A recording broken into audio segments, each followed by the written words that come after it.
continua dizendo que o microfone dela não funciona. Começou a gravação. Gente, bom dia para todo mundo.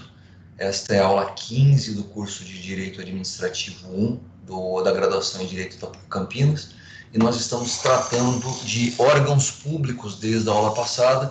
Nós estamos falando da classificação mais utilizada na dogmática jurídica do direito público, que é a classificação do Eli Lopes Meirelles segundo a posição do órgão dentro da estrutura da administração pública.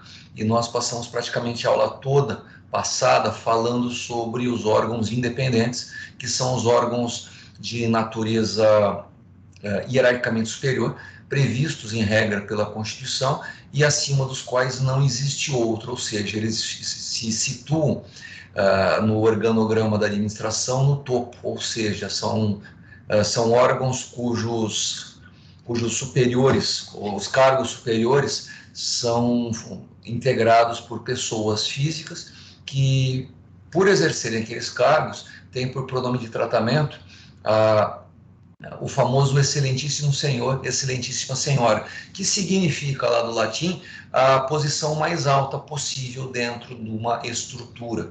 Excelso, se alguém pegar aí o dicionário de latim, vai ver que tem alguma coisa a ver com estar acima de todos os outros. Os excelentíssimos senhores e excelentíssimas senhoras, eles se mantêm no cargo mais alto destes órgãos. Isso não significa que não haja estagiários, que não haja analistas, que não haja supervisores, que não haja vários tipos de cargos públicos dentro dessa estrutura do órgão independente, mas acima do presidente da República, que é o chefe da presidência, acima do presidente do Congresso Nacional, acima do presidente do Conselho Nacional de Justiça, ou para alguns, acima do presidente do Supremo Tribunal Federal, não existe ninguém que mande neles. E como eles, dentro da União Federal, que é uma pessoa de direito público interno, como existem esses três poderes harmônicos, independentes, interdependentes, mas um não manda no outro, não existe uma estrutura de comando hierárquico pela qual um poder, ou o chefe supremo assim, de um poder tem como mandar no outro. Achar que o presidente pode mandar, o presidente da República pode mandar no presidente supremo, ou no presidente do Congresso, ou vice-versa. É tão ridículo quando achar que o general do Exército teria condições hierárquicas de mandar num almirante, desculpa o pleonasmo, almirante da Marinha. Não há como alguém que está numa estrutura hierárquica mandar na outra estrutura hierárquica. É algo tão ridículo quanto imaginar que você pode mandar no seu vizinho simplesmente porque você mora no andar de cima dele. Não existe juridicamente a possibilidade de um mandar no outro nesta estrutura. O poder hierárquico que nós vimos na aula passada se refere exclusivamente à própria estrutura em que o cargo está localizado. Não existe poder hierárquico entre pessoas de poderes diferentes, entre pessoas de estruturas hierárquicas diferentes. E a União Federal, ainda que seja uma pessoa jurídica única, ela possui pelo menos três instâncias, três estruturas de poder. A estrutura do poder legislativo, do executivo e do judiciário. Na aula passada nós vimos também que no Brasil nós temos, além essas três estruturas hierárquicas na administração, cada um desses poderes possui uma estrutura de hierarquia própria. Nós vimos também que, por força da Constituição, nós temos outros três órgãos independentes e, perdão, por serem independentes, nenhum daqueles chefes supremos, excelentíssimos senhores, excelentíssimas senhoras, tem condição de mandar nestas outras três estruturas que eu apresentei para vocês, quais sejam Ministério Público, Tribunal de Contas e Defensoria Pública. São estruturas pelas quais uma não tem como mandar na outra, mas o defensor público geral, o presidente do Tribunal de Contas, o procurador-geral da República ocupam postos de comando, ocupam postos hierarquicamente superiores e que acabam sendo determinantes para o direcionamento da estrutura administrativa em cada uma destas pirâmides hierárquicas. Mais ou menos foi isso que nós falamos na aula passada. Se houver alguma dúvida, eu fico à disposição aqui, no chat, no e-mail, no canal do Teams, por onde vocês quiserem, eu fico à disposição para sanar alguma dúvida. Uma pergunta que veio pelo chat agora do Eduardo. Professor, dentro da hierarquia própria do Legislativo, todos os órgãos que estão inseridos nessa hierarquia são independentes? Por exemplo, a Assembleia Legislativa é órgão independente? Eduardo, a resposta é sim, a Assembleia Legislativa é órgão independente, prevista na Constituição do seu respectivo Estado. O Brasil, além de ter 3 poderes na União Federal, também possui 3 poderes em cada um dos seus 27 estados e Distrito Federal. Se você vier para o estado de São Paulo, onde nós estamos no momento, nós sabemos que existem 3 poderes: o governo do estado, que é o poder executivo, a Assembleia Legislativa, que é o poder legislativo, e o Tribunal de Justiça do Estado, que é o poder judiciário. Eles também são, por simetria constitucional da Constituição da República, na Constituição do Estado de 1989, aqui no estado de São Paulo, nós temos uma estrutura do Estado com 3 poderes harmônicos independentes, interdependentes, melhor dizendo, e eles têm cada poder tem a sua própria estrutura. E aqui no estado de São Paulo nós também temos a estrutura do Tribunal de Contas, nós temos a estrutura do Ministério Público Estadual e nós temos a estrutura da Defensoria Pública do Estado de São Paulo. Ou seja, no estado de São Paulo nós também temos 6 órgãos independentes, cada qual com a sua própria estrutura, com a sua própria organização. No topo de cada uma dessas 6 pirâmides administrativas, nós temos os cargos de excelentíssimos senhores e excelentíssimas senhoras, administrativamente organizados ou comandados pelo excelentíssimo senhor presidente do Tribunal de Contas, excelentíssimo senhor, excelentíssima senhora defensora-geral, excelentíssimo senhor procurador-geral do Estado. Não é esse, desculpa, eu falei bobagem agora, mas tem um chefe do Ministério Público, procurador-geral do Estado, é a Procuradoria, tem a ver com a defesa dos interesses da administração pública, da Fazenda. Me perdoe, errei agora, se pudesse voltar e desgravar o que eu falei, eu faria isso. Mas nós temos o presidente do Conselho Superior do Ministério Público, nós temos o presidente do Tribunal de Justiça, nós temos o presidente da Assembleia Legislativa e nós temos o governador do estado de São Paulo, ou seja, 6 estruturas independentes que simetricamente refletem o que acontece também na União. E nos municípios. O município, como vocês sabem, é uma jabuticaba brasileira que faz parte do Pacto Federativo. Eu não conheço algo, se vocês puderem dar um Google, me contem se existe algum outro país no mundo em que os municípios fazem parte do Pacto Federativo, com pessoas jurídicas de direito público interno que têm a mesma dignidade constitucional dos estados e da União Federal. De qualquer forma, no Brasil, esta é a real, né? Esta é a realidade dos municípios brasileiros, e nos municípios nós temos uma bipartição de poderes entre prefeito, que comanda a estrutura hierárquica da administração do Poder Executivo, e temos o presidente da Câmara dos Vereadores, que é o órgão mais elevado dentro da estrutura administrativa do Poder Legislativo. Ainda não temos no Brasil um Poder Judiciário Municipal. O Poder Judiciário Municipal não existe no país. A previsão no Brasil é a distribuição judiciária por meio de comarcas vinculadas. A comarca é uma unidade, vamos dizer, uma unidade de medida vinculada ao Poder Judiciário Estadual. Não existe, muitas vezes há uma identidade entre município e comarca, mas nada impede que uma comarca abranja vários municípios e nada impede que um município possua uma divisão em fóruns regionais, apesar de ser a mesma comarca, mas não é o caso de nós ficarmos discutindo com precisão exatamente o que vem a ser a distinção entre uma comarca com vários ou com um município.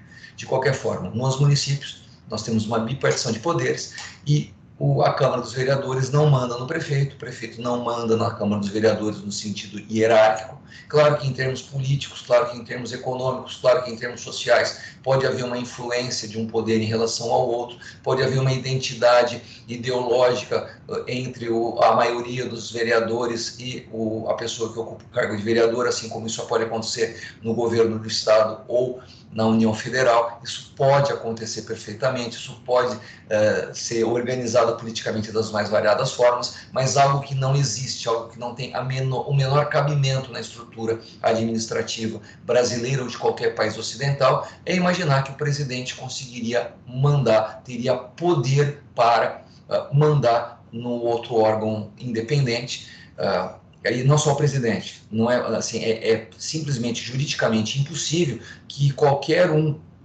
chefe, qualquer excelentíssimo senhor de um dos poderes ou de uma das estruturas hierárquicas desses órgãos independentes consiga mandar juridicamente no outro. Se por acaso fizer isso, é muito provável que o Ministério Público seja acionado para verificar o controle desta conduta totalmente ilícita, alguém de um poder pensar que tem possibilidade de mandar em alguém do outro poder.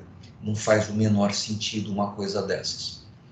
Não sei se eu me fiz entender, Eduardo, talvez eu tenha me estendido e confundido mais do que explicado, mas fique à vontade aí para complementar a pergunta. Eu falei, professor, o senhor não respondeu nada, o que eu queria saber era mais ou menos algo diferente. Fique à vontade. Puxa, consegui responder, obrigado, Eduardo. Bom, com base nisso, vamos dar andamento à nossa matéria para a gente, acho que compartilhar a tela faz bem. Espero que vocês estejam vendo aqui a página 5 das nossas aulas 14, 15 e 16. Nós falamos dos órgãos independentes e aqui uma explicação escrita bem pequenininha. Quer dizer, eu usei a aula toda passada para tentar explicar estas 7, 8 linhas aqui. São os órgãos independentes, são os órgãos originários da Constituição e representativos dos poderes do Estado, legislativo, executivo e judiciário. Tem funções políticas já definidas anteriormente onde? Na própria Constituição. Exercidas por seus membros, que são agentes políticos com mandato eletivo. Claro que lá dentro eles são auxiliados por servidores, que são agentes administrativos. Tem um monte de gente concursada dentro do Congresso Nacional, tem um monte de gente nomeada por livre indicação dentro do Congresso Nacional e que são pessoas que dão apoio aos trabalhos legislativos. Eu usei aqui agentes políticos com mandato eletivo porque eu me referi, neste momento, aos órgãos independentes legislativo e executivo. Não há, no Brasil, eleição para juiz, de modo que não faz sentido a gente imaginar um judiciário com mandato eletivo aqui no Brasil. Não obstante, seja uma boa ideia, por exemplo, essa prática é utilizada em vários estados dos Estados Unidos da América. Esses órgãos independentes também são chamados de órgãos primários e estão sujeitos aos controles constitucionais de um poder pelos outros. Quando se fala que um poder controla o outro por sistema de freios e contrapeso, significa que um poder tem a prerrogativa de exigir do outro que cumpra com as suas funções. Justamente para que eu sou o poder legislativo, eu devo exigir que o judiciário e o executivo também atuem conforme as regras constitucionais para que a harmonia, para que todo o sistema jurídico-político possa atuar, possa funcionar de maneira ótima, de maneira eficiente. O que importa para se entender o órgão como independente não é só a competência originária, mas também o fato de seus agentes públicos serem políticos e não administrativos. Mesmo os ministros dos tribunais superiores, eles têm uma função muito mais de administração política do Estado do que de saber se as pessoas têm direitos que devem ser cumpridos ou não. Claro que isso também tem uma função importante na estrutura, porque afinal de contas, se o Estado identifica, se o Judiciário identifica que o Estado deve respeitar certos direitos como direitos fundamentais, não pode mais fazer aquilo que vinha fazendo antes, porque deve observar, fazer cumprir direitos fundamentais dos cidadãos, é claro que isso tem uma modificação sensível na estrutura do como as coisas vão funcionar de agora em diante. Não obstante, a discussão entre os órgãos independentes, a organização deles é muito mais política do que jurídica. O jurídico, ele sempre nasce a partir das decisões políticas. Então, os órgãos independentes, eles estão muito mais preocupados com a organização política e a administração desta política em todas as áreas do Estado e da sociedade brasileira do que qualquer outra coisa.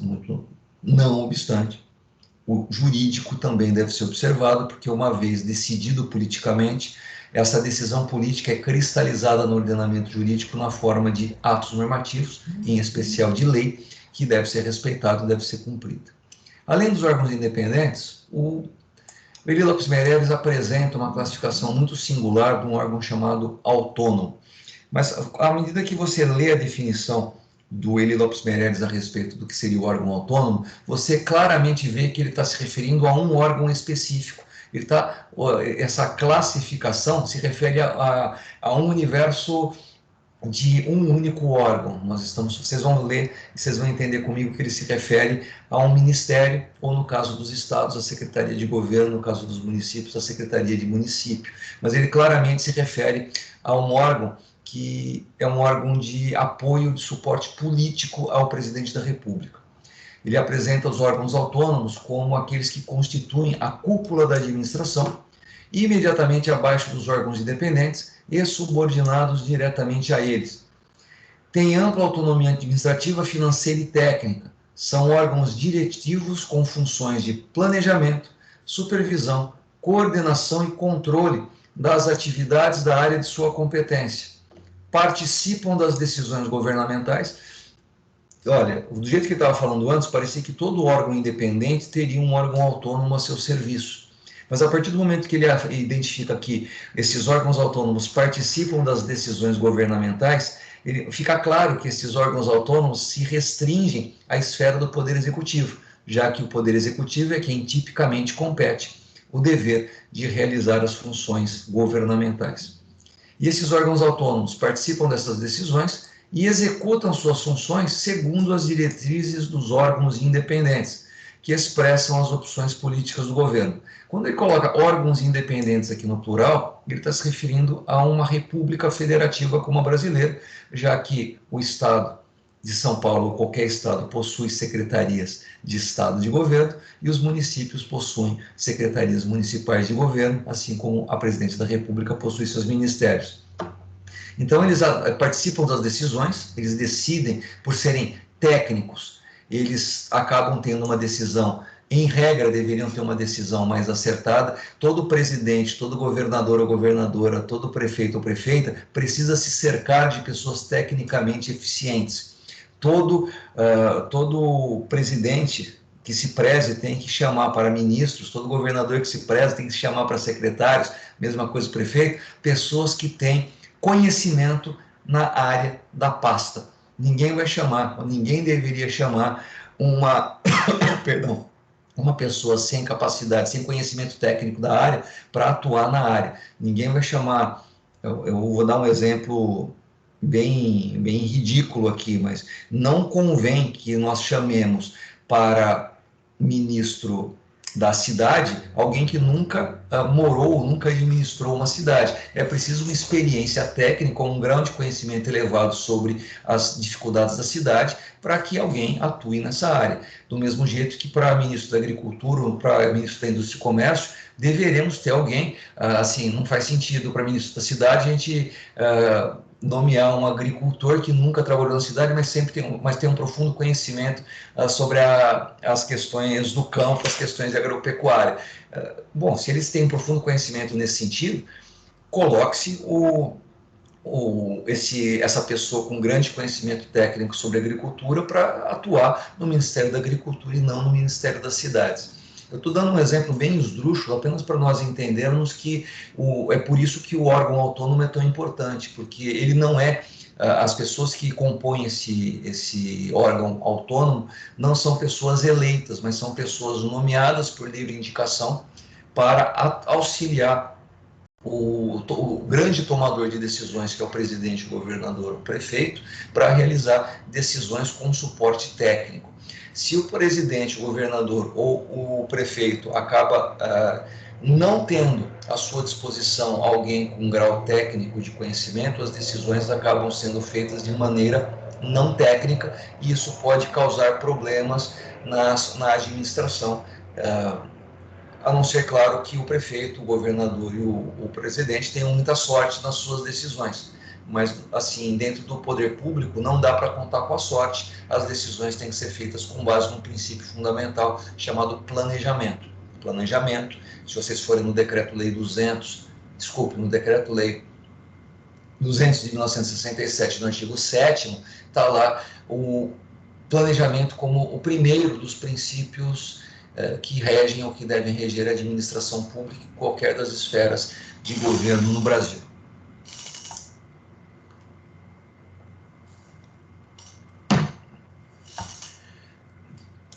alguns desses órgãos até podem ser previstos na Constituição. Nada impede que tenha um ministério, por exemplo, o Ministério da Justiça, previsto na Constituição do Estado. Nada impede que o Ministério do Trabalho seja previsto na Constituição. Eu não estou dizendo que eles estão, estou dizendo que nada impede que a Constituição identifique um ou outro ministério, uma ou outra secretaria, como, assim, ó, nós definimos que todo presidente da República, porque está na Constituição, deve ter um Ministério X, mas isso não é importante para a definição do órgão autônomo, não é a eventual previsão constitucional do órgão. O que distingue efetivamente o órgão autônomo é que eles são dirigidos por agentes políticos, sem cargo eletivo, nomeados. Eu não gosto, eu coloquei a expressão nomeados em comissão, mas por força da súmula vinculante 13, acho que a gente pode riscar isso aqui, escrever assim: livremente nomeados pelo chefe de governo, ok?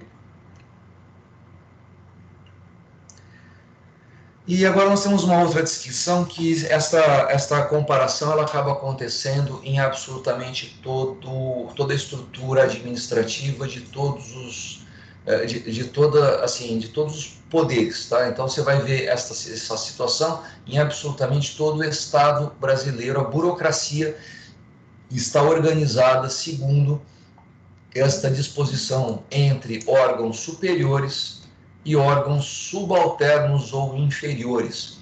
E é uma relação dialética, né? Para ser subalterno, alguém precisa ser superior. Não dá para ser subalterno se não tiver alguém a quem eu me subordine. Não dá para ser superior sem alguém que esteja abaixo para ouvir ou respeitar as minhas ordens, os meus direcionamentos. Então, o órgão superior, ele tem um poder de direção, controle, decisão, comando em assuntos de sua alçada específica. São as chefias de gabinetes dos ministros, delegacia da Receita Federal, superintendências regionais e outras dessa natureza.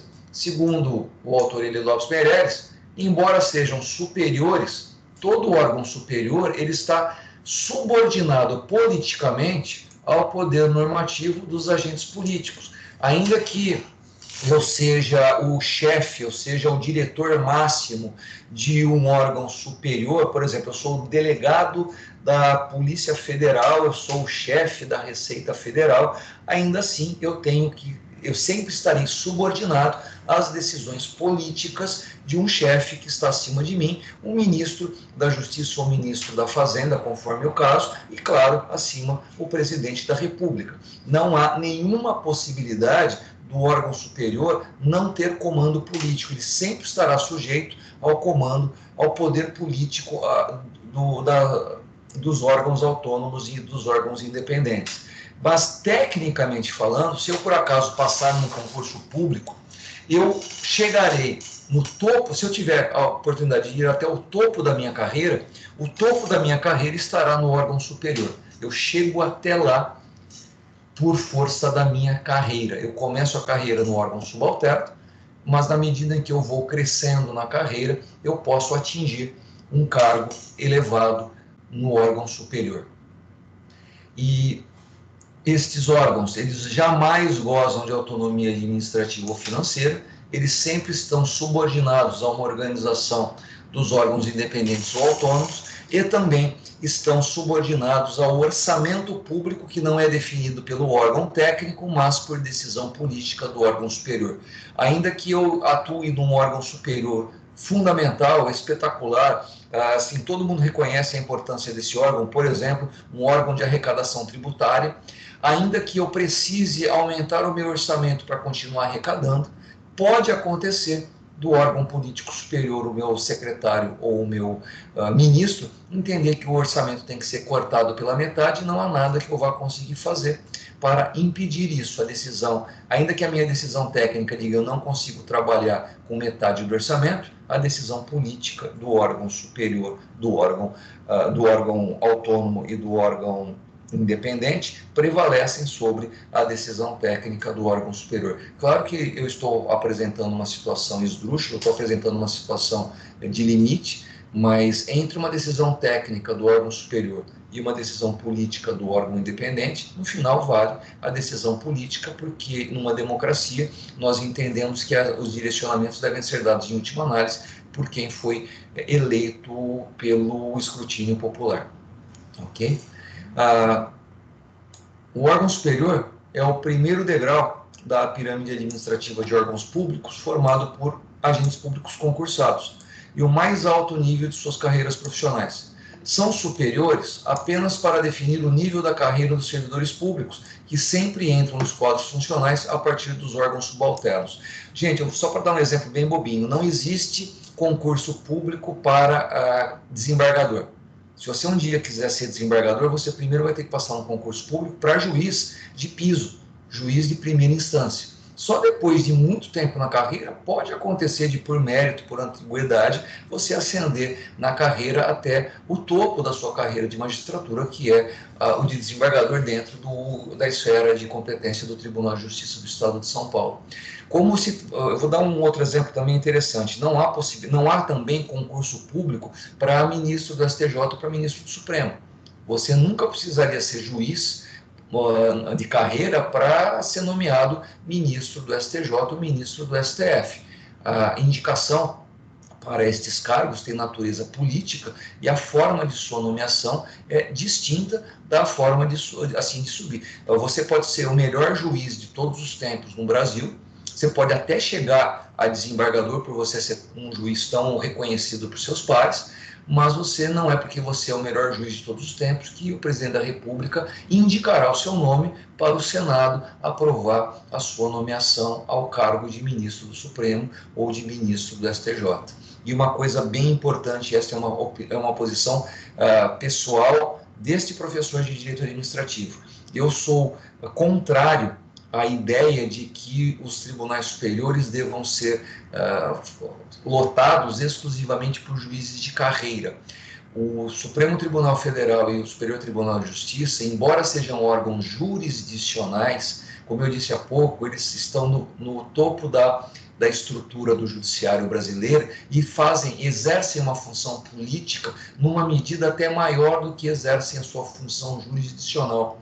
De modo que, para a harmonia dos três poderes, importa que a forma de preenchimento dos cargos desses tribunais se dê mais de forma política do que de forma jurídica, ou de forma de concurso público. Claro que pode haver problemas, pode ser nomeado um advogado, vamos dizer assim, alguém que... existem algumas restrições, tá? Fica complicado o presidente nomear para o cargo de ministro do Supremo Tribunal Federal alguém que não seja formado em Direito. Não tem como. Mas, para quem não sabe, só uma curiosidade, o juiz da Suprema Corte Norte-Americana mais famoso de todos os tempos é o Marshall, que foi o relator da decisão Marbury versus Madison. Isso foi no século XIX, foi 1804, alguma coisa assim. Ele não tinha formação jurídica, ele não era formado em Direito. Mas não faz sentido, no século XXI, alguém que não seja formado em Direito ser nomeado num cargo de ministro do Supremo ou do Superior Tribunal de Justiça. Mas essa pessoa, segundo a Constituição, deve ter algumas características de renome, de conhecimento técnico e de boa reputação. Esses critérios são, obviamente, juízos de valor. Nada impede que alguém que acabou de sair da faculdade seja nomeado, seja indicado, mas o fato dele não ter uma experiência, o fato dele não ter uma idade mínima, isso acaba impedindo que aventureiros nomeiem pessoas sem muita qualidade técnica. Mas a nomeação dos ministros, tanto aqui quanto nos Estados Unidos, para a Suprema Corte, é uma decisão muito mais política que jurídica. Não faz sentido um presidente da República, lá nos Estados Unidos, do Partido Republicano, nomear um juiz que tenha um histórico liberal ou de identidade com o Partido Democrata e vice-versa. Não faz sentido para eles, não faz parte das regras do jogo, e é por isso que nos Estados Unidos essa discussão de concurso público ou para juiz ou identidade tem que ser juiz de carreira não faz muito sentido. Eles até costumam nomear juízes ou professores, mas nada impede que eles nomeiem um advogado que militou por todo o tempo, por toda a sua carreira no Partido Republicano, o presidente da República do Partido Republicano, e aquele advogado é nomeado. faz parte da regra do jogo, faz parte do jogo democrático. Não faz sentido essa discussão para eles, eu não sei por que faria sentido para nós. Muito embora existam autores muito técnicos e muito fortes no Brasil que defendem que a carreira o cargo de ministro do Supremo, o cargo de ministro do Superior Tribunal de Justiça deve ser formado exclusivamente por juízes de carreira. Bom, fica aí a discussão. Órgãos subalternos são aqueles que têm reduzido o poder decisório e predominância de atribuição de execução. É o pessoal que tem que cumprir as ordens. São aquelas pessoas, os órgãos em que a maior parte dos servidores públicos está lotada. São os órgãos em que efetivamente a pessoa passa no concurso para prestar serviço, para exercer as funções administrativas, prestar serviço público, realizar fiscalização, exercício do poder de polícia, regulação, é a linha de frente da atuação do poder público em relação aos cidadãos. É a parte mais visível da burocracia. E a sua função é de execução de tarefas e serviços de rotina. Eles formalizam atos administrativos, eles põem os atos administrativos para funcionar, eles cumprem decisões superiores, eles dão as primeiras soluções aos casos individuais, eles executam atividades meio, mas também e principalmente atendem o público. Uma observação: só os órgãos independentes e autônomos possuem, segundo esta classificação, o atributo da autonomia administrativa e financeira. O órgão subalterno não tem como definir o próprio orçamento. E aí eu gostaria de tecer algumas considerações sobre essa classificação do Eli Lopes Meireles, que eu já falei na aula passada, a maior parte delas, mas eu quero retomar porque está escrito aqui. Tribunal de Contas, Ministério Público e Defensoria Pública são órgãos públicos originários da Constituição, são independentes, eles têm estrutura independente, eles têm uma estrutura que impede que os outros poderes mandem neles, e por esse motivo devem ser entendidos como independentes, segundo a classificação dada por Eli Lopes Meireles. Particularmente, eu não vejo necessidade de dividir os órgãos independentes dos autônomos. Essa é a definição do Eli Lopes Meireles sobre órgãos autônomos, foi apresentado como órgão de suporte à presidência, ao governo e aos prefeitos. Tudo bem, veja, eu não vou discutir com o Eli Lopes Meireles, eu jamais vou fazer isso, mas a ideia dele foi mais para distinguir os agentes públicos eletivos dos agentes públicos de primeiro escalão. Se o critério do Eli Lopes Meireles é a posição em que o órgão se encontra no Estado, a situação do agente não poderia ser considerada. Isso aqui é apenas, desculpa, gente, meu tempo de aluno da matéria lógica fica meio... quer aparecer aqui nessas horas. A partir do momento que nós classificamos ou definimos uma classificação, nós temos que saber qual é o critério de classificação. Se o Eli Lopes Meireles diz que o critério de classificação é a posição do órgão na estrutura administrativa, o fato de lá ter agentes públicos concursados, comissionados ou eleitos não deveria servir para classificar. Se o critério de classificação é a posição do órgão na estrutura, o órgão independente, na verdade, deveria se chamar órgão superior em relação aos demais e órgão inferior em relação ao órgão independente. Não faz sentido criar um órgão autônomo com esse nome ainda em relação aos demais. Ele acabaria servindo mais para confundir do que para ajudar. Porém, numa resposta objetiva de primeira fase de qualquer exame de ordem, qualquer concurso público, os órgãos autônomos são esses órgãos autônomos exatamente conforme a classificação dele Lopes Meireles. Mas se você tiver que escrever uma redação, tiver que dar uma resposta dissertativa sobre essa questão, vale a pena mostrar que a classificação do órgão autônomo ela se refere à sua posição na estrutura hierárquica e não se lá dentro tem um agente que é nomeado livremente ou se passou no concurso público. E se a gente for lá no artigo 172, parágrafo do Decreto-Lei 200, o Decreto-Lei 200 de 67 é a norma jurídica brasileira, ainda totalmente recepcionada pela Constituição Brasileira de 88, e ela organiza a administração pública federal e serve para que as administrações públicas municipais e estaduais se organizem também. É um texto normativo de uma qualidade técnica inegável e a administração pública federal brasileira segue a cartilha ditada por esse Decreto-Lei 200. E lá no artigo 172, há uma outra classificação, na verdade, uma outra definição do que seria órgão público autônomo. Então, pelo direito positivo, ou seja, pelo que está definido na lei, os órgãos superiores, lá do Elilas Meirelles, são autônomos, pois possuiriam autonomia administrativa e financeira.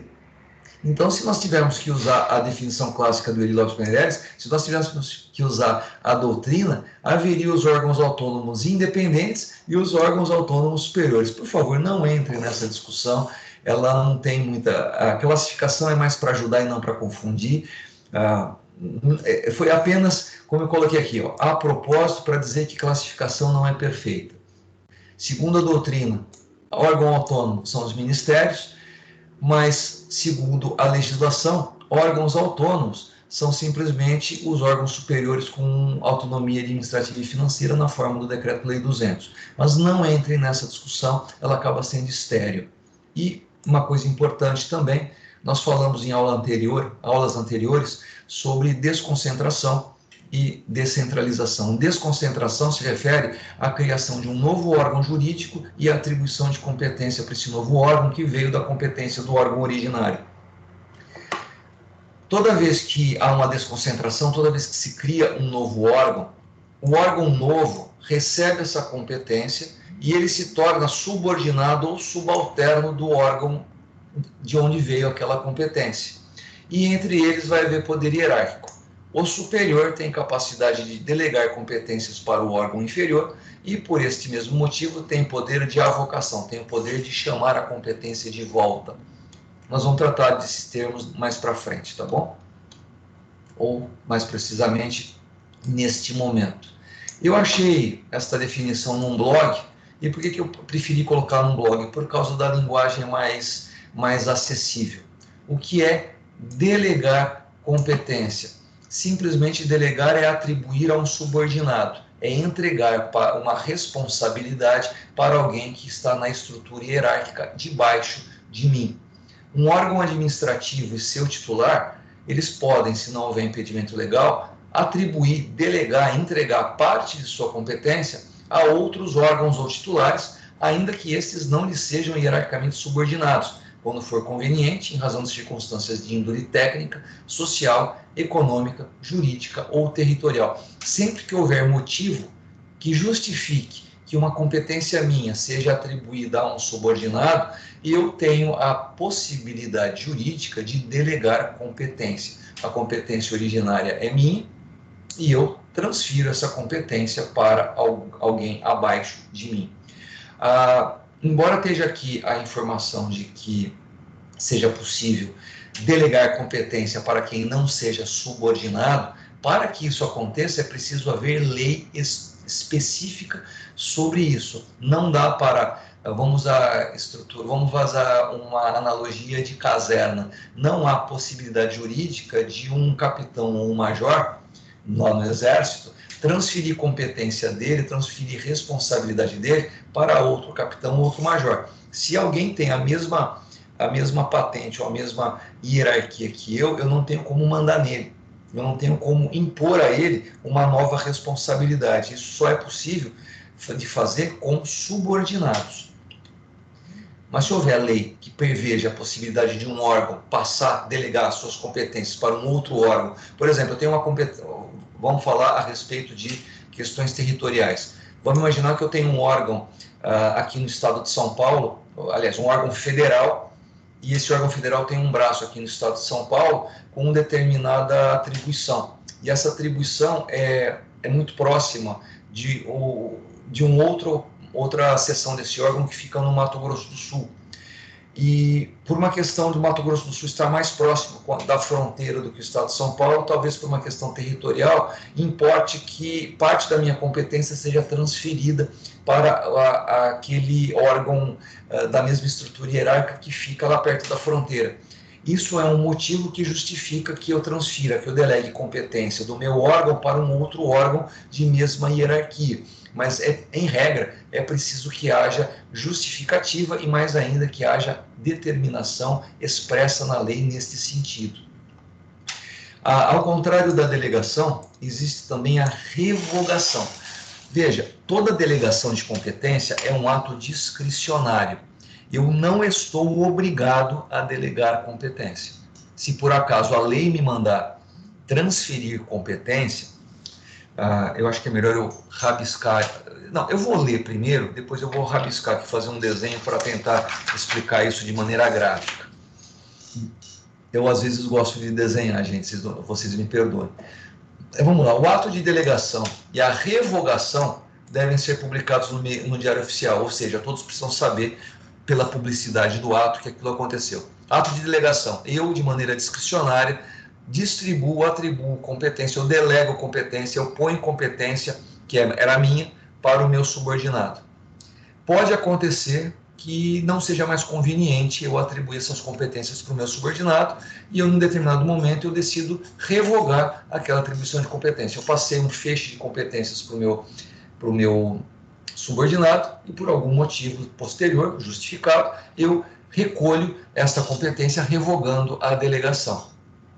O ato de delegação deve especificar as matérias de poderes transferidos, os limites da atuação do subordinado, do delegado, a duração e os objetivos da delegação. E o recurso cabível, ou seja, se alguém não gostar das ações do subordinado, cabe recurso para o órgão que atribuiu competência.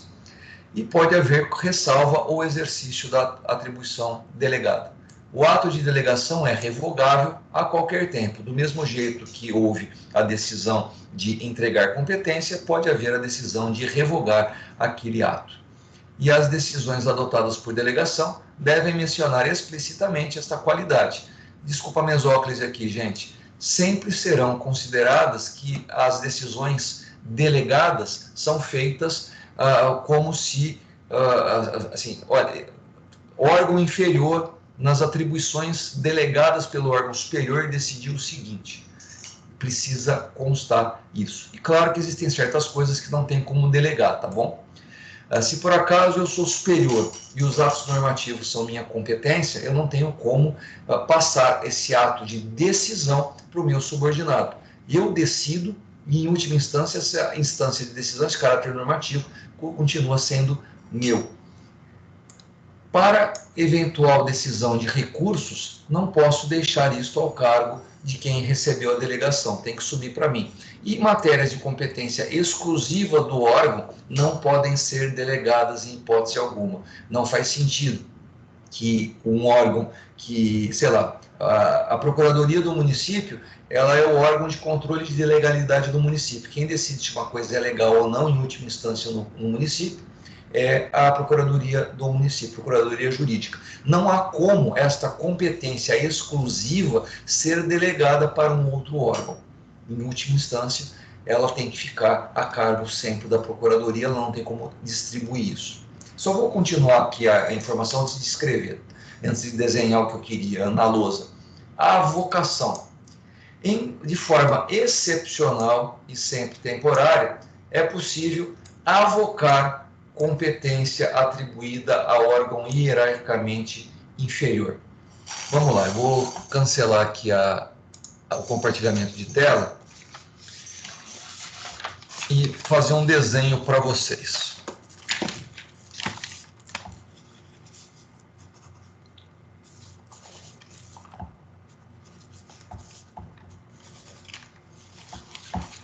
Vamos imaginar, não sei se vocês conseguem ver aqui, vamos imaginar que aqui nós temos um órgão superior e abaixo dele um órgão inferior. Eles pertencem à mesma estrutura hierárquica. E vamos imaginar que este órgão superior possua, dentro dele, uma determinada competência, que eu pintei aí eu completei aí a pintura, e essa competência, ela não é uma competência exclusiva. Pode acontecer perfeitamente de, por delegação, essa competência passar por ato administrativo aqui para baixo. E a partir desse determinado momento, este órgão passa a ser responsável por todas as ações vinculadas à competência originariamente definida nesse órgão, mas por ato administrativo veio para cá. Ou seja, tudo que era relacionado àquele objeto de discussão foi do órgão superior para o inferior. Vamos imaginar, eu vou dar um exemplo bem bobinho, vamos imaginar que na prefeitura um determinado órgão diga o seguinte: olha, o protocolo dos requerimentos que devem acontecer aqui neste órgão, a partir de amanhã, vai para o órgão subordinado que fica lá no térreo. Então, todo mundo que quiser fazer um protocolo aqui, a partir de agora, tem que fazer o protocolo lá no outro órgão. A partir daquele momento, toda vez que alguém quiser entregar um protocolo, fazer um requerimento para aquele órgão, tem que se dirigir primeiro ao órgão subordinado. Essa foi uma mudança realizada por decisão superior. E se por acaso você não gostar, se por acaso você quiser recorrer das decisões que o órgão inferior realizou, ele deve ser feito, esse recurso deve ser entregue no órgão superior. E o que significa revogar a competência? Vamos imaginar que um belo dia mudou o administrador, mudou o chefe daqui de cima e ele percebeu que não deu certo. Ele achava que essa delegação de competência serviria à otimização dos serviços administrativos, mas a prática revelou que não funcionou direito, foi uma bomba. O que ele faz? Ele revoga. E a partir do momento que ele revoga, a partir do momento que há a revogação, aquela estrutura que estava desse jeito volta a ser do jeito anterior. Aquela competência que estava aqui é revogada, o ato administrativo de delegação, e aquela competência volta a ser atribuição deste órgão superior. Isto é, a delegação da competência é um ato administrativo pelo qual toda aquela competência é distribuída ou delegada para o órgão subordinado, e a revogação disso determina que, a partir daquele momento, aquela competência volta a ser de atribuição do órgão superior. Mas também pode acontecer, vamos voltar a esse desenho,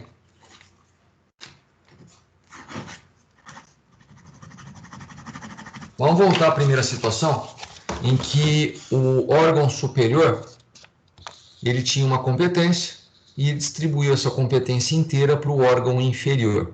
E vamos imaginar esta situação aqui, em que a competência está aqui embaixo, a competência para fazer é toda do órgão subordinado. Vamos imaginar a seguinte situação, uma situação política, tá? Vamos imaginar uma cidade pequena. Eu ia falar em Indaiatuba, mas é uma cidade média, para brincar com a Marcela. Mas vamos pensar numa cidade pequena, vamos pensar em Santo Antônio de Poços, vamos pensar de maneira hipotética uma cidade pequena, esquece a cidade, mas vamos imaginar uma cidade bem pequenininha, em que o prefeito, ele é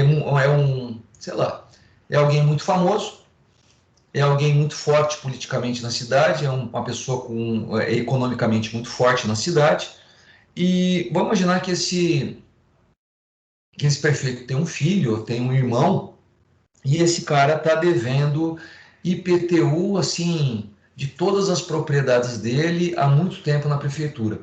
E o órgão responsável pela cobrança do IPTU nessa situação é um órgão aqui de baixo. A competência para a cobrança do IPTU está aqui embaixo. E ele continua, veja, esse órgão continua cobrando IPTU de todo mundo na cidade, porque a competência está com ele. Mas vamos imaginar que o fiscal, eu vou cobrar desse irmão do prefeito. O secretário de governo que está acima dele pode, né, em determinadas circunstâncias, eu estou dando um exemplo completamente fora da curva, mas é uma situação política delicada. E por haver uma situação política delicada, vamos compartilhar a tela aqui de novo. Eu não sei se o exemplo foi bom, mas eu não sei nem se essa possibilidade existe na vida real, mas eu quero deixar uma situação que, quando existe motivo relevante, devidamente justificado, puxa, se esse fiscal aqui da prefeitura for fazer essa cobrança, ele pode ser completamente queimado, pode ser um problema sério. Nós temos um problema até político, institucional, de cobrar o irmão do prefeito. Nessas situações, convém que alguém do alto faça a avocação daquela competência específica. Veja, a avocação, ela não é uma revogação da competência. A competência para cobrar IPTU continua no órgão subordinado, no órgão subalterno, mas aquela cobrança específica, daquela pessoa específica, é avocada pelo superior, de maneira temporária, para que aquela situação seja resolvida diretamente pelo órgão superior e permita que o órgão inferior fique livre dessas discussões de natureza não técnica, não política. Não sei se eu me fiz explicar. Mas, de qualquer forma, não é possível. Se o órgão inferior tiver uma competência que é exclusiva daquele órgão inferior, é impossível realizar a avocação de uma competência que nunca foi minha. Eu só posso avocar competência se aquela competência pertenceu alguma vez à minha atribuição. Se eu tenho um subordinado e ele tem competências exclusivas, não tenho como superior dele, porque a competência exclusiva é definida por lei, eu não tenho como, por ato administrativo, alterar a lei, logo eu não tenho como mexer na competência exclusiva do meu subordinado. Gente, alguma dúvida até aqui? Eu acabei falando rápido demais, não sei se me fiz entender. Será que a Marcela tem alguma questão para colocar para nós? Que rapidez na resposta.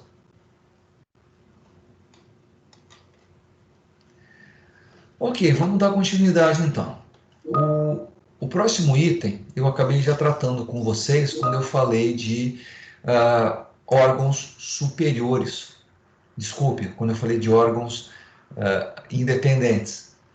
Nós temos uma expressão que eu já vi isso acontecer várias vezes por aí, e nós precisamos pensar na capacidade processual dos órgãos públicos, ou um outro termo muito legal, personalidade judiciária dos órgãos públicos.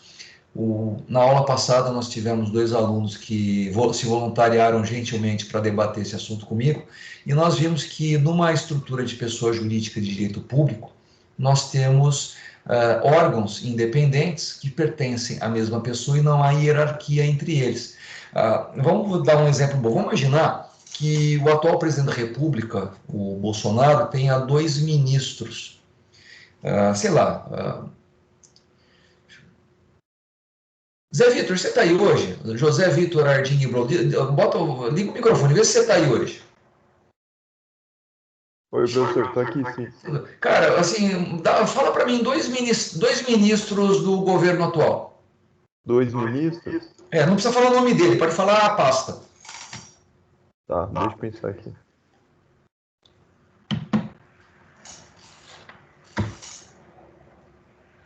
Cara, não precisa. Pode ser qualquer um. Aliás, quaisquer 2, né? Pô, agora eu não... Dá um nome de 2 ministérios para mim, fica mais fácil. Pode ser, sei lá, o Paulo Guedes. Ministro da Economia. Isso, e, sei lá, o Anderson Torres. Meu Deus, Anderson Torres é o atual da Justiça, é isso? Isso.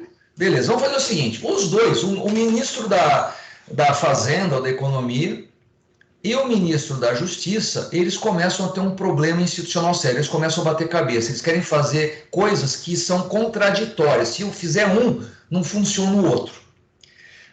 José Vitor, você como presidente da República, como você acha que o presidente da República resolve essa crise institucional entre seus 2 ministros? Ele entra na Justiça? Acho que não diretamente na justiça. O que ele faz? Eu acho que tem que abrir um debate, né, entre eles. Sim, mas em última análise, vamos imaginar assim que todos os meios, todos os instrumentos de mediação e arbitragem foram utilizados e ainda assim eles continuam batendo cabeça. Como presidente da República, como você acha que o presidente da República deve agir nessa situação? Como é que se resolve uma crise, uma discussão, um conflito entre 2 ministros, e lembrando que os 2 ministros, eles não têm hierarquia entre si, um não manda no outro. O ministro da Economia não tem como mandar no ministro da Justiça, que não tem como mandar no ministro da Economia. Aliás, nenhum ministro tem condição de mandar no outro, tá?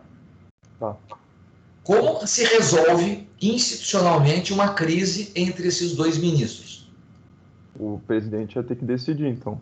Exatamente. E por que o presidente?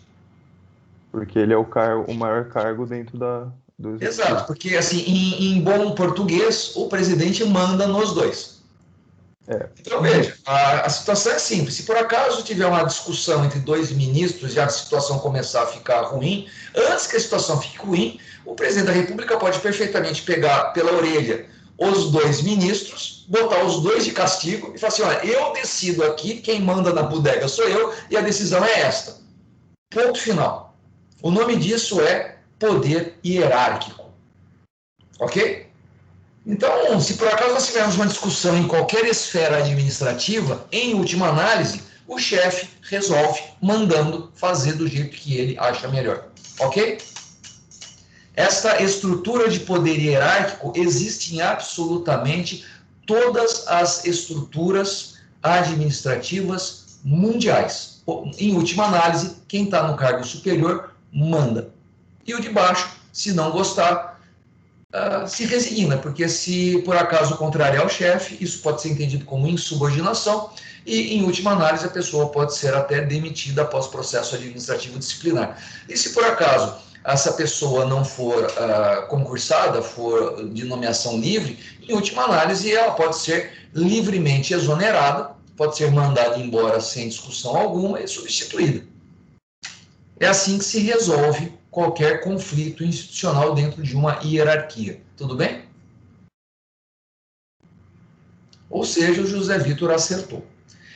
Mas vamos imaginar que existe uma crise institucional entre o ministro da Justiça e o STF. José Vitor, como é que se resolve uma crise institucional, um problema sério entre o ministro da Justiça e o STF ou entre o ministro da Economia e o Congresso Nacional?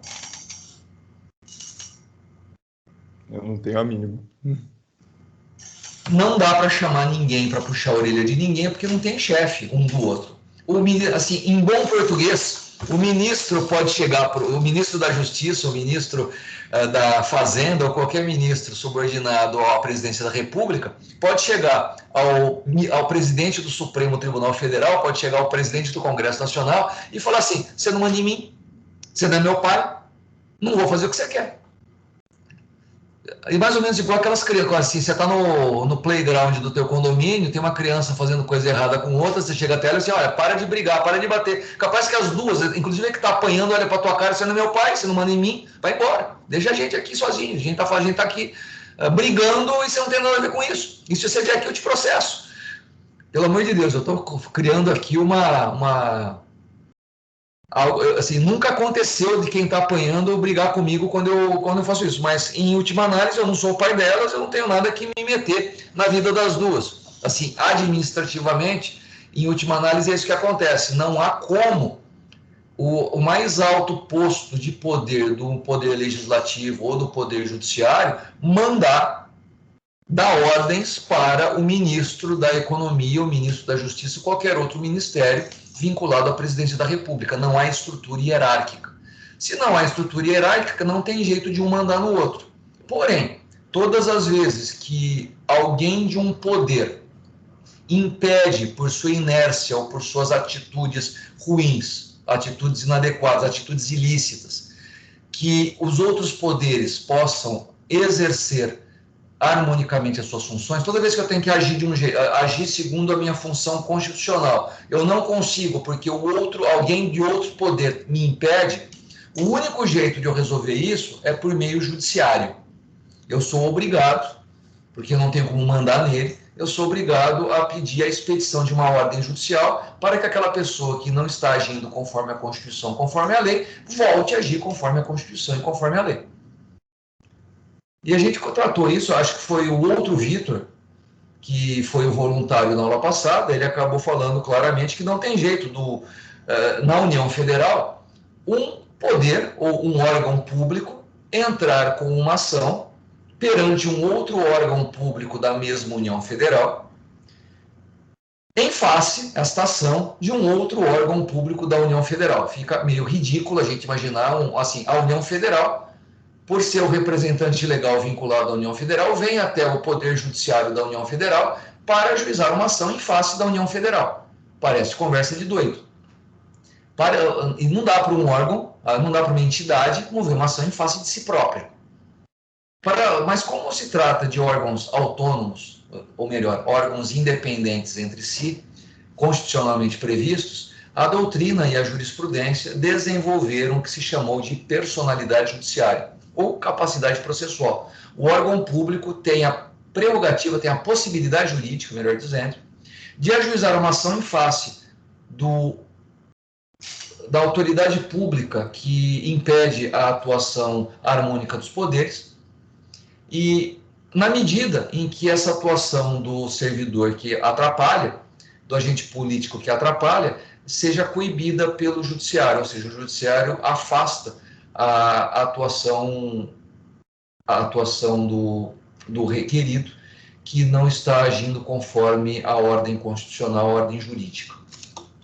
Vamos lá, vou voltar aqui no compartilhamento de tela. Eu pensei que estivesse compartilhando, errei de novo. Vamos lá. Cada órgão público é despersonalizado. Apenas integra a pessoa jurídica. A capacidade processual é sempre atribuída a uma pessoa física ou jurídica.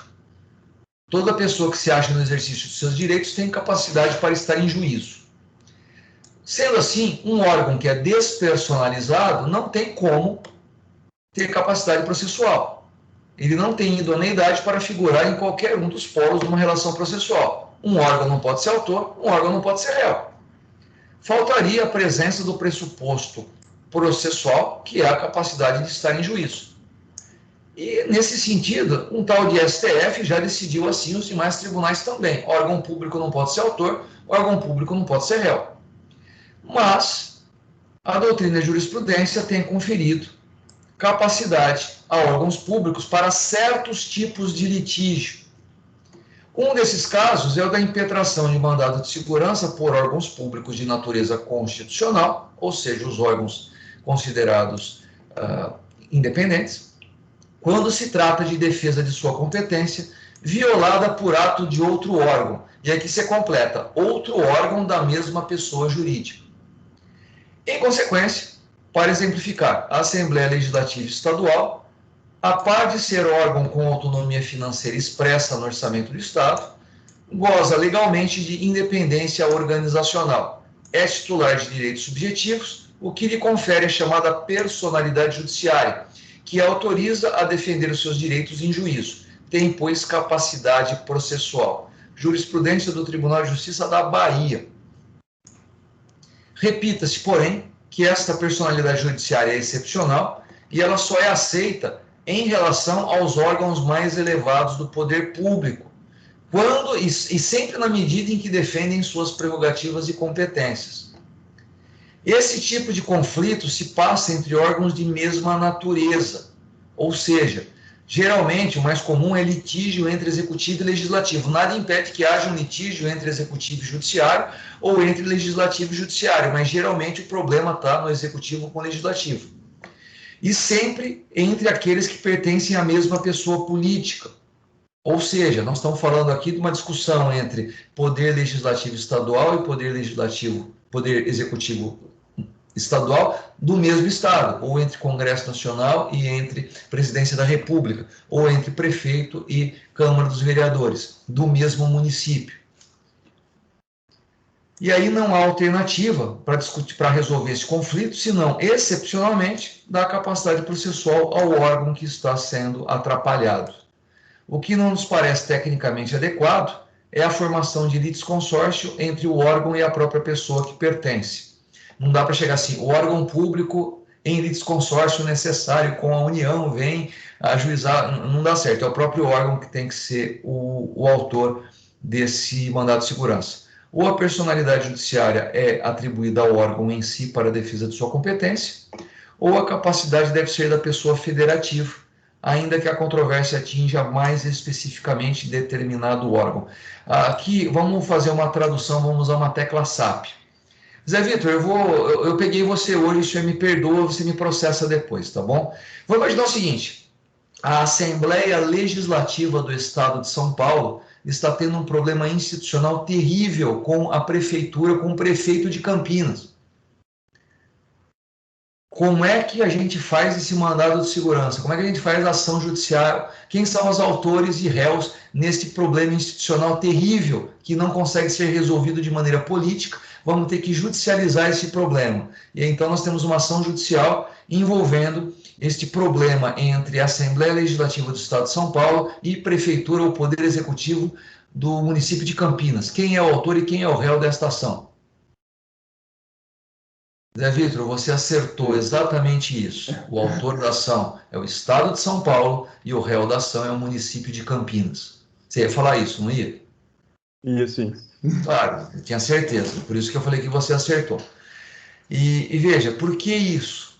Veja, sempre nós teremos discussões entre órgãos, porque afinal de contas a competência é atribuída ao órgão público. A pessoa jurídica, às vezes, assim, entre aspas, tá? O prefeito ou o governador estão preocupados com outra coisa, a pessoa jurídica está preocupada com outras coisas, mas há um conflito entre dois órgãos. Um órgão de uma pessoa jurídica e um órgão da outra pessoa jurídica. Não tem problema nenhum. Numa situação dessa, nós temos duas pessoas jurídicas distintas. E o Estado de São Paulo, porque tem um problema no seu órgão Assembleia Legislativa, vai ajuizar uma ação para resolver o problema da Assembleia Legislativa, e o réu será o município de Campinas, que terá que resolver o problema iniciado ou causado pelo prefeito. Como são duas pessoas jurídicas distintas, não importa que a discussão seja entre seus órgãos independentes. Nós não precisamos atribuir personalidade judiciária ao órgão se ele tem um problema com outra pessoa jurídica. Aí é uma discussão entre pessoa jurídica A versus pessoa jurídica B, sem nenhuma preocupação ou sem nenhuma possibilidade de atribuir personalidade judiciária ao órgão interessado naquela discussão. Não sei se eu me fiz entender, gente. Se faltou alguma informação, a gente retoma e não tem problema nenhum com relação a isso. Para os conflitos entre órgãos comuns da administração, a solução deve ter caráter interno e ser processada pelos órgãos a que são subordinados. Foi exatamente o que o José Vitor falou antes com relação a dois ministérios em disputa. No final, a hierarquia administrativa resolve. A questão administrativa ela sempre será escalada para o primeiro chefe dos dois que estão brigando. Vamos imaginar uma coisa assim, na hierarquia militar nós temos os comandos, tenente, capitão, major, tenente-coronel, coronel e general. Se nós tivermos uma disputa entre um tenente aqui de um destacamento de Campinas, de um capitão de um destacamento de Minas Gerais, em última análise nós vamos resolver isto escalando para o chefe hierarquicamente superior dos dois. Não precisa ir para o ministro da Defesa diretamente. Nós podemos encontrar algum chefe, algum superior hierárquico, que seja superior hierárquico dos dois. Até chegar, parece filme do Highlander, né? Até que reste apenas um chefe, até o presidente da República, que decida essa situação. Mas isso sempre dentro da mesma estrutura hierárquica. Se não houver um chefe comum de quem está brigando, nós estamos falando de estruturas diferentes que deve ser resolvido dentro da mesma pessoa jurídica por meio da personalidade judiciária. E se por acaso a discussão estiver em pessoas jurídicas diferentes, a solução pode se dar exclusivamente por meio de ação entre as pessoas jurídicas distintas. E os que você levantou a mão, estou à disposição. Bom dia, professor. Professor, eu tenho uma dúvida.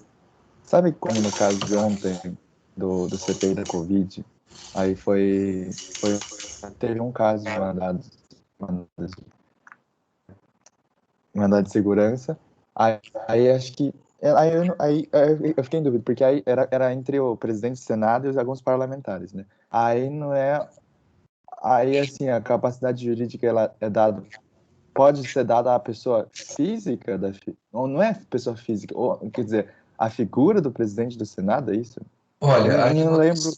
Na verdade, ali não tem muito a ver com personalidade judiciária, porque quem moveu a ação perante o Supremo Tribunal Federal não foi o Senado, não foi alguém que, assim, os senadores, eles têm liberdade, eles têm uma autonomia muito ampla dentro do Senado. E eles entenderam o seguinte, o presidente do Senado, segundo o nosso regimento interno, toda vez que há assinaturas suficientes para a abertura de uma CPI, é função da mesa diretora do Senado ou da presidência do Senado, não me lembro agora de quem é a atribuição, instaurar a CPI. E claro, se por acaso, assim, parece que o regimento interno manda que só possa ter 4 ou 5 CPIs abertas ao mesmo tempo. Não é o caso, não tem CPI aberta no momento. Então havia a possibilidade de, olha, nós temos condição nesse momento de ter até 4 CPIs, desde que todas elas tenham a pedido de instauração, caso se processe, ou seja, é dever da mesa ou da presidência do Senado da República determinar a instauração dos trabalhos da CPI quando acontece isso, ou seja, não é uma decisão discricionária do presidente do Senado, ele deve instaurar porque é uma determinação vinculada. Está escrito assim no regimento. Sempre que isto acontecer, o presidente ou a mesa do Senado deve instalar a CPI. O presidente do Senado falou assim, não, essa decisão é discricionária, eu não vou fazer isso. O que é uma decisão discricionária? Por exemplo, a decisão discricionária do presidente do Congresso Nacional ou do presidente da Câmara não abrir, não instalar um impeachment. Lá no impeachment está escrito assim, poderá instalar. Ou seja, esse poderá é entendido como algo discricionário. Tem uma discussão grande ali, tá bom? Eu não quero entrar nesse mérito. Mas poderia, do mesmo jeito, deputados federais entrarem com uma ação do Supremo Tribunal Federal dizendo o seguinte, olha, o nosso presidente aqui tinha um dever, que era o de instalar o impeachment, ele não fez isso. Mas existe um entendimento que, no caso do impeachment, assim, poderá significa discricionariamente, cabe ao presidente decidir se sim ou se não, põe na pauta. No caso da instalação de CPI, não é um poder ou uma função discricionária. O entendimento, não só de quem entrou com o mandado de segurança, mas também os ministros do Supremo, é que é uma decisão de caráter vinculado. Não se importa quem esteja na presidência do Senado, é dever institucional dele cumprir vinculativamente o regimento de modo a determinar a instalação da CPI. Ponto. Ele não instalou, porque ele entendia que era discricionário, os senadores entenderam que ele realizou um ato coator. Ele tinha um dever de cumprir a lei ou o regimento num sentido, e ele não fez isso. Qual é a função do judiciário nesse momento? Olha, eu identifico que houve um ato coator, eu identifico que houve um ato ilegal, e a função do judiciário coibir a ilegalidade. Foi isso que aconteceu, não teve nada a ver com personalidade judiciária. Ah, tá. Entendi. Eu que fiz a confusão. Não, sem problema algum. O Brasil, ele assim, nós nunca vamos passar morrer de tédio, nós sempre temos uma novidade nos anos constitucionais. Assim, há 11 anos, todo ano eu tenho exemplo novo, tá? Todo ano tem coisa nova acontecendo. No semestre que vem nós vamos estudar licitação. Faz 5, 6 anos que licitação é uma maravilha por causa da Lava Jato. Todas as questões. Professor, e no caso da Petrobras, quando faz uma licitação para comprar uma plataforma X, como é que faz assim? Ou seja, exemplos, assim, nós sempre temos exemplos maravilhosos dados pelas crises institucionais brasileiras. De tédio a gente não morre. Mas especificamente aqui, para pensar em personalidade judiciária, pensa sempre no seguinte: o executivo, é o mais comum, tá? O executivo precisa da aprovação da lei orçamentária e o legislativo se recusa, por questões políticas, a votar o orçamento. O executivo, sem a lei do orçamento, ele não tem como administrar absolutamente nada ao longo do ano. Ou o legislativo vota a lei do orçamento, ou o executivo não trabalha. Só que o governo do estado, o prefeito do município, ele não tem poder hierárquico sobre a Assembleia Legislativa, sobre a Câmara do município.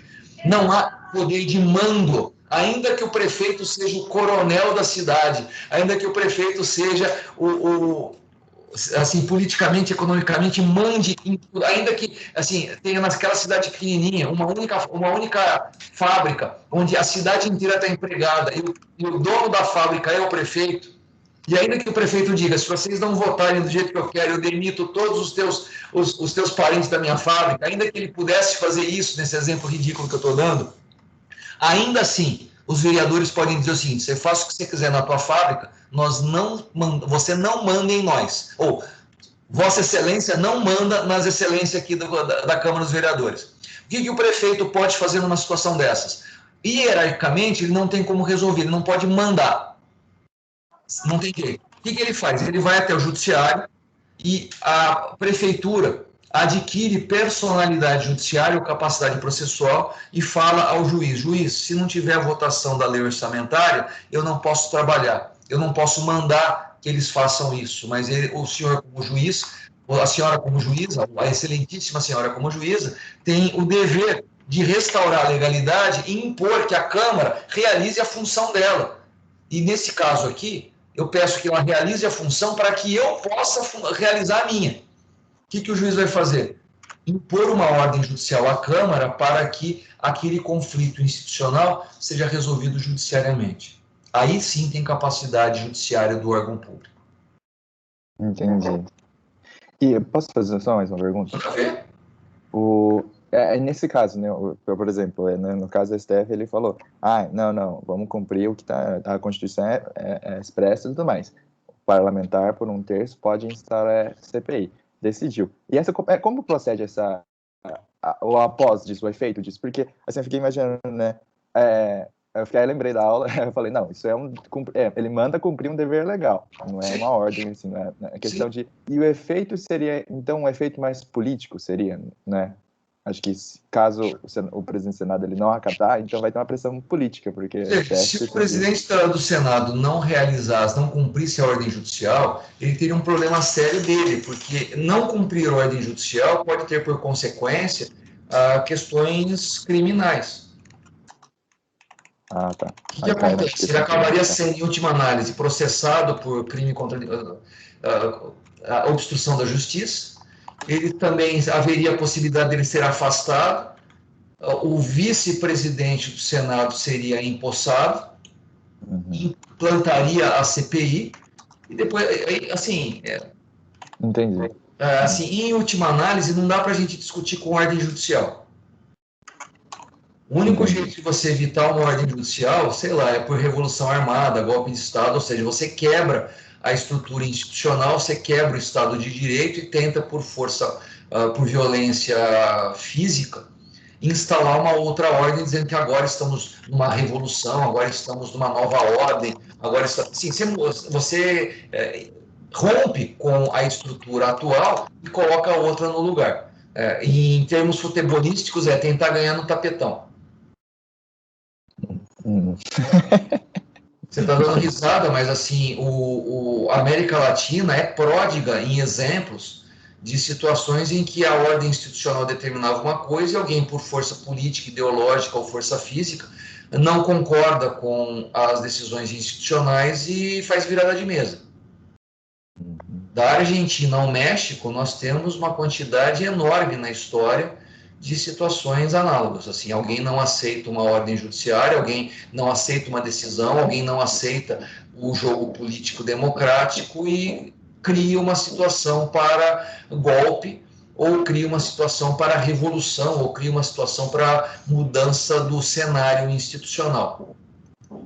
Dissolve o Congresso, pede uma nova Constituição, pede intervenção militar, assim, o que não falta na América Latina, aliás, o que não falta no mundo, né? Nós temos atualmente, acho que uns 3 ou 4 estados vinculados às Nações Unidas que está sob lei marcial e sob algum tipo de golpe. Acho que o mais recente é o estado asiático de Myanmar. Pois é. Mas, ok, então, professor, muito obrigado, não vou mais... Eu que agradeço. Pode viajar na maionese aqui na tua pergunta, espero ter respondido. Obrigado, professor. E aqui uma pergunta: órgãos comuns da administração são aqueles que integram a mesma pessoa jurídica? Eu não sei o que são órgãos comuns da administração.